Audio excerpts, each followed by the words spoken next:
la question énergétique concerne de multiples secteurs de notre quotidien. Aujourd'hui, lors de la construction ou la rénovation de bâtiments départementaux, plusieurs leviers permettent d'optimiser les consommations énergétiques.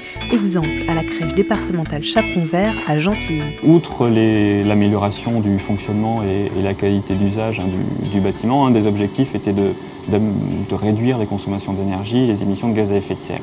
Nous avons adopté une démarche logique de maîtrise de l'énergie qui a consisté pour la première étape à réduire fortement les besoins de chaleur du bâtiment.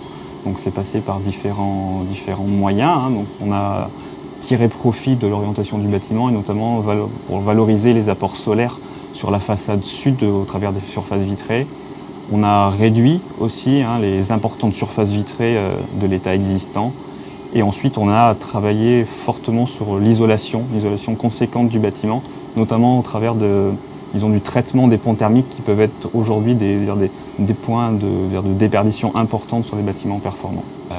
Après avoir réduit fortement les besoins de chaleur du bâtiment, on a travaillé avec Madame Méoté, l'architecte, le bureau d'études techniques, pour sélectionner les équipements de chauffage, de ventilation, d'éclairage qui étaient performants et cohérents avec les objectifs qu'on s'est fixés.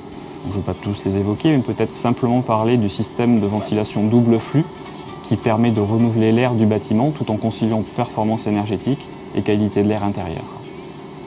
La dernière étape a été de profiter de la création du réseau de chaleur d'Arcueil-Gentilly, qui est alimenté à plus de 60% par de la géothermie, pour assurer le chauffage et l'eau chaude sanitaire de la crèche.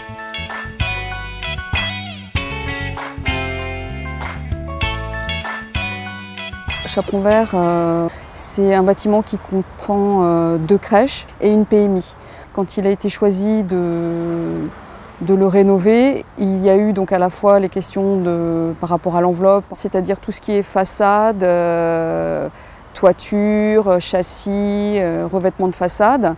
On a porté une attention particulière à gérer l'ensemble des ponts thermiques, c'est-à-dire qu'on vient bien descendre devant les dalles du rez-de-chaussée avec un isolant enterré, avoir plus de 20 cm d'isolant. Donc sous la partie embardage, on a de la laine de roche. Sous la partie enduite, on a du polystyrène. Et on a refait l'ensemble de l'étanchéité avec une amélioration de l'isolation. Et aussi tout un volet sur l'amélioration fonctionnelle des différents équipements. Et donc par exemple, tout le sous-sol est réservé et dédié au personnel. On a mutualisé donc la cuisine qui permet la préparation de 110 repas.